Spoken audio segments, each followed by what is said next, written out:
be applied. And I just want this area right now, but you can do your entire sheet if you want to. Just make sure you leave out these two columns so it doesn't affect your little color map. And I'm going to go to the Format menu and choose Conditional Formatting. So here you can see it's applying to the range that I've highlighted, C1 through Z27. Okay, and that's that entire range there. And I'm going to say if is equal to, and I'm going to type the number 1. And of course, number 1 is red, so I'm going to say if the cell is equal to 1, then we're going to change the text color to red and the fill color to red and hit done.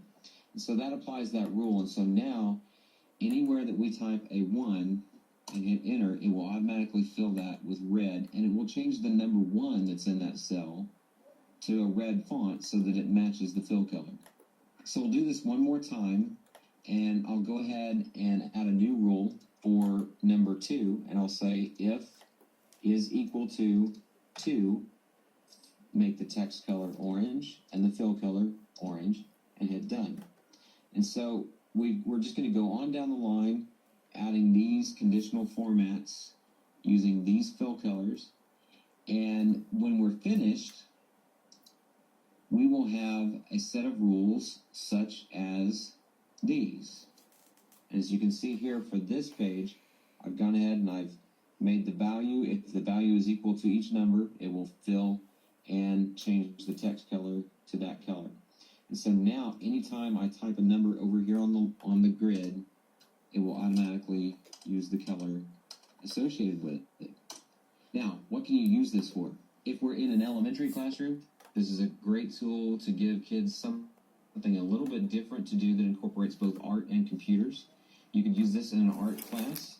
You could also use this to create pixel art that you could then export for use on a web page. So one of the easiest ways to do that, since there is no export tool that allows you to save it as a PNG file or a picture file, is to use a tool such as the Snagit extension for Google Chrome.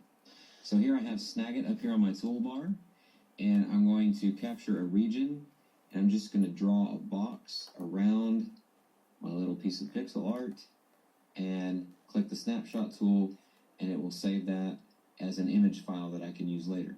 Now, of course, this is kind of big for pixel art, so one of the things that I might want to do is go back up here to the awesome box, and then just change the width and the height of my cells a little bit, to make this a little bit smaller so that it can be used as pixel art. And of course, you'll have to do some playing around, but once you get it the way you want it, your possibilities for creating pixel art are unlimited. You can even go to the File menu and you can publish your document to the web and get an embed code so that your kids can put their artwork on a web page, or save it as a PDF that they can then put on a web page or print off for their own refrigerator artwork. So hopefully this gives you some ideas of what you can do with Google Sheets.